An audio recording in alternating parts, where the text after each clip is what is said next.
میگم خوب هستین شما؟ زنده باشید، ممنون. بفرمایید. امروز همون رفتی؟ جناب عالی. جناب عالی یعنی چی؟ میگم همون رفتید امروز شما؟ دوستان عزیز سلام، امیدوارم حالتون خوب باشه. من فرشاد هستم و اولین ویدیو یوتیوب همه که دارم واسهتون میگیرم. واقعیت من هلوش 3 سالیه که یه جا مشغول به فعالیت بودم، ولی علاقه و شغل اصلیم تصویربرداری و عکاسی بود. بعد الان امروز روز آخر کاریمه و میخوام با هم دیگه بریم ببینیم که چی کار میکردم، مثلا شغل من چی بوده تا الان، با چه آدمایی در ارتباط بودم و از این صحبت ها. امیدوارم که این ویدیو رو دوست داشته باشید، تا آخر این ویدیو همراه ما باشید. بچه این اتوبان تهران کرجه و من از هشگرد تقریبا میشه گفتش که هر روز میام تا سمت محدوده گرم دره. اتوبان کرج هم که دیگه خیلی هم میشناسن و مسیر رفت آمد منه با کلی ترافیک و کلی داستان و همه چیزی که داره. بریم ببینیم که قراره چه اتفاقی بیفته و اینکه خیلی میخوامتون.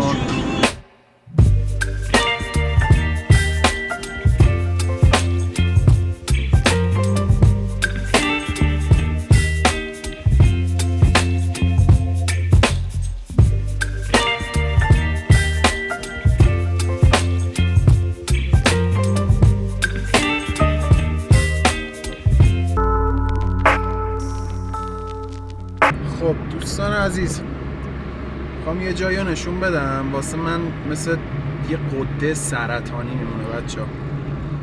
قطعاً بچه‌های تهران کرج اینجا رو خوب میشناسن و همیشه یه خدا ترافیکه. من نمیدونم چیکار باید کرد.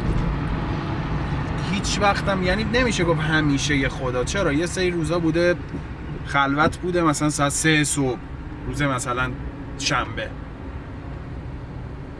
بچه‌ها پل فردیسه اینجا، همیشه یه خدا ترافیکه.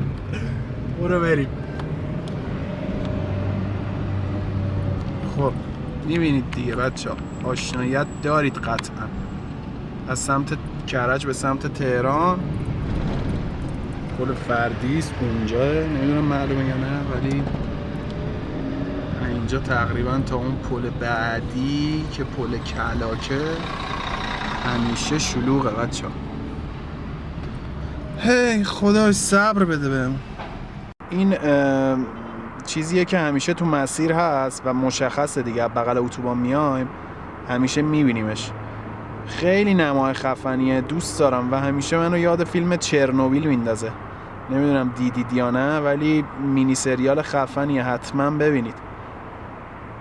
بریم که داشته باشیم، خیلی نزدیکیم. اینجا یه زیرگذره که همیشه تو مسیر ماه و خیلی نمیدونم حس باحالیه. حس باحال که یه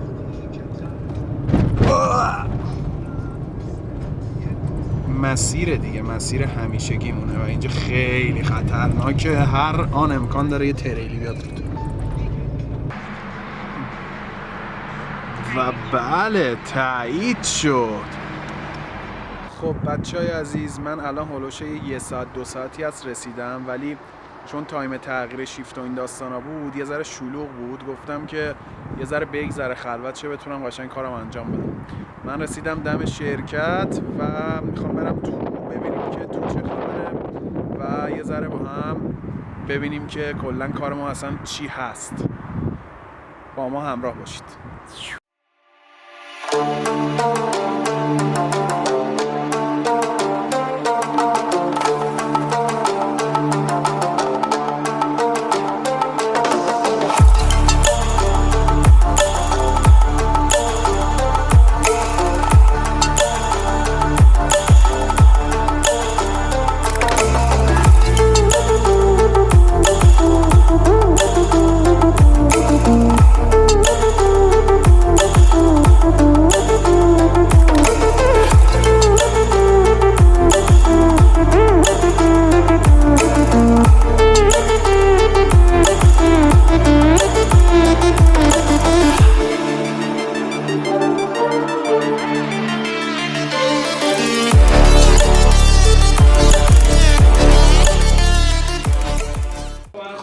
بچه سلام مجدد.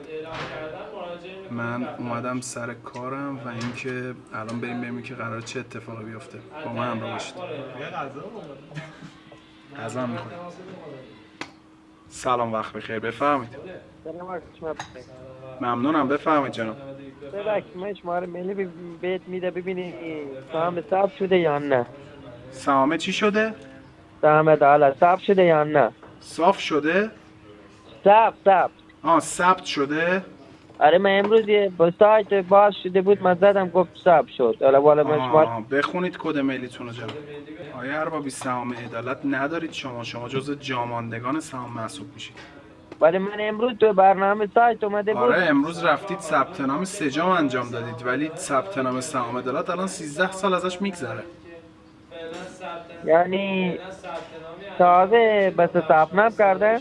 نه ثبت نامی که شما انجام دادید برای سایت سجام اصلا ربطی به سهام عدالت فعلا نداره. جزء جاماندگان هستید، تعیین تکلیف بشه اطلاع رسانی میشه. منتظر باشید.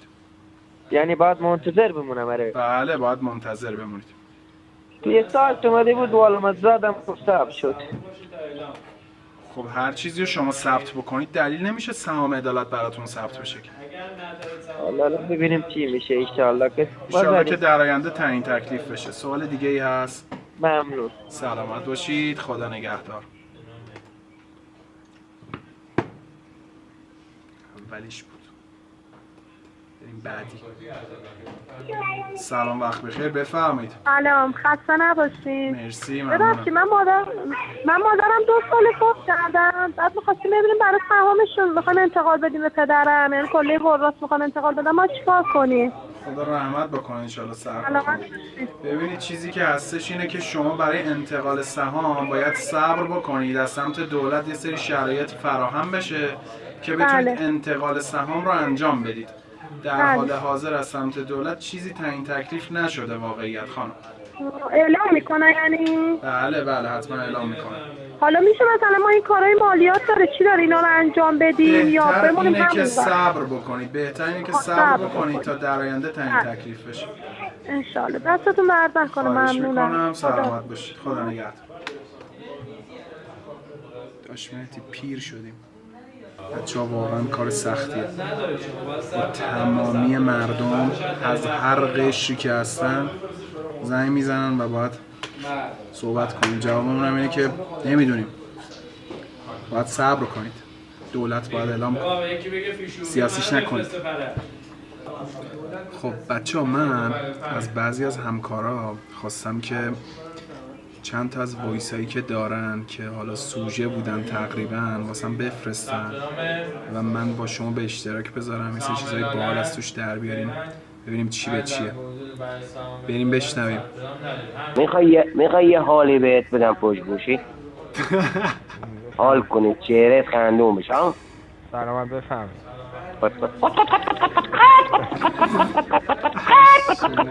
حالشه ببر. یعنی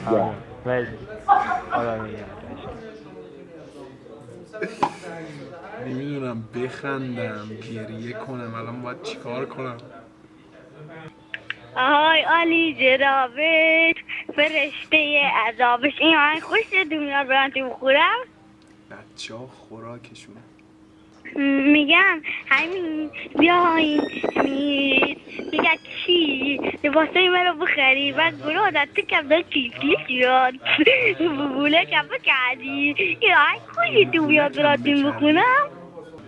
ای بابا خیلی آی علی جنابه دراگ خار و مادر.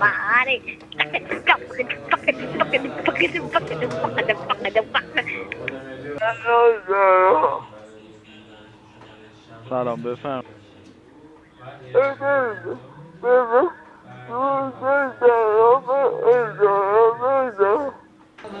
ای بابا زبونم قاسمه. بچه ها آدم تو هر کاری نیاز به استراحت داره، مخصوصا این شغل. من میرم یه استراحت کنم یه چرخی بزنم با حالا هست چه داریم دیوونه میشیم.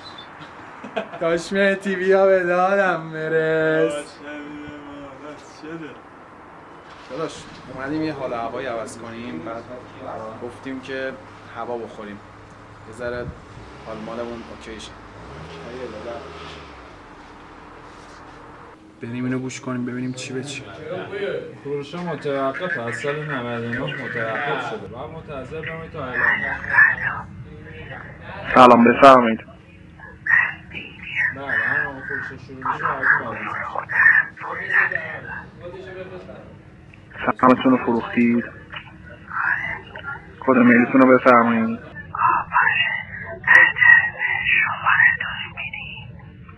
جان به چه علتی باید این کارو بکنم خانم رحیمی؟ جان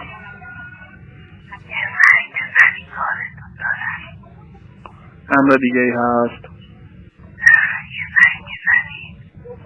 خیر شرمنده خواهی میکنم. سوالی دارید بفرمایید در خدمتتون هستم.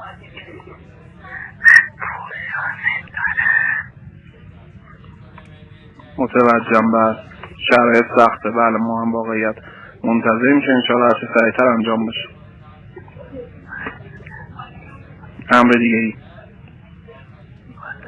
تشکر از تماستون. خدا نگهدار.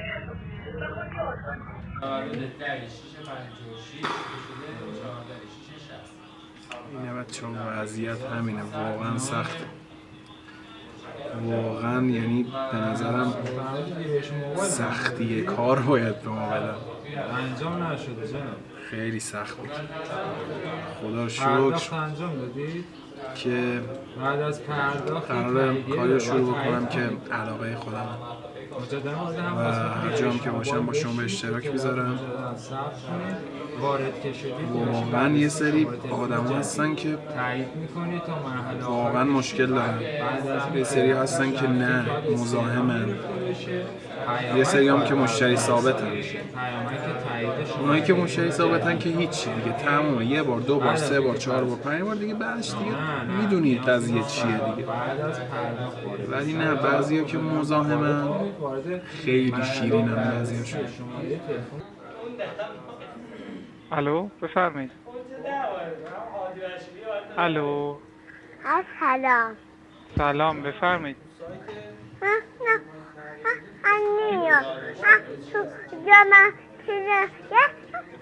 جان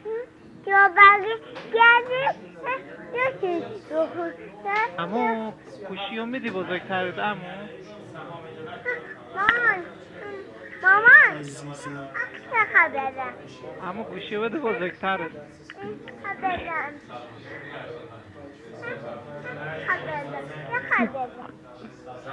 خداحافظ. سلام خسته نباشید. ممنون متشکرم. این شما؟ جان میگم خوب هستین شما؟ زنده باشید. ممنون بفرمایید. امروز تمام رفتی؟ جناب عالی. جناب عالی یعنی چی؟ میگم همون رفتید امروز شما؟ به شما چه ارتباطی داره عزیز من؟ میخوام ببینم ترتمیزید یا نه.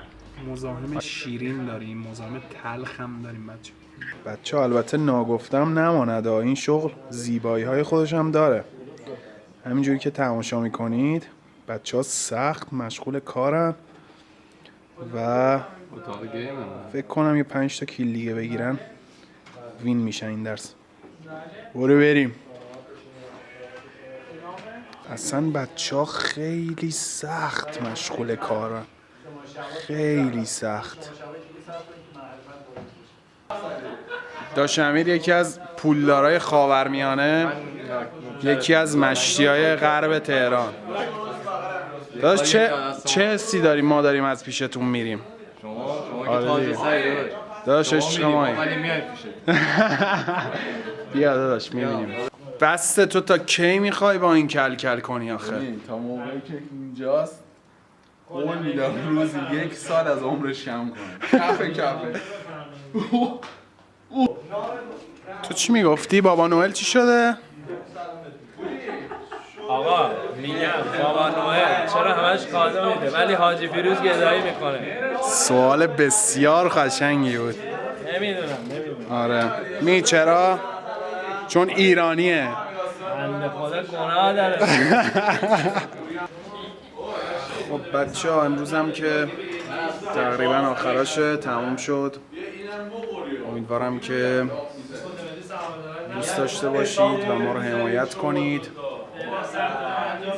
داش مهدی هم مثل من روز آخر کاریشه. بچه ها داش مهدی بچه ها داداش شب آخره خب، ولی جم آخر باشه. ایشالله که هر جا که هستیم خوش باشیم و مانی زیاد گلته میاد میدونیم. بچه ها امیدواریم که از دیدن این ویدیو لذت ببرید. لایک، کامنت و سابسکرایب فراموش نکنید. خیلی میخوامتون. خدا نگهدار.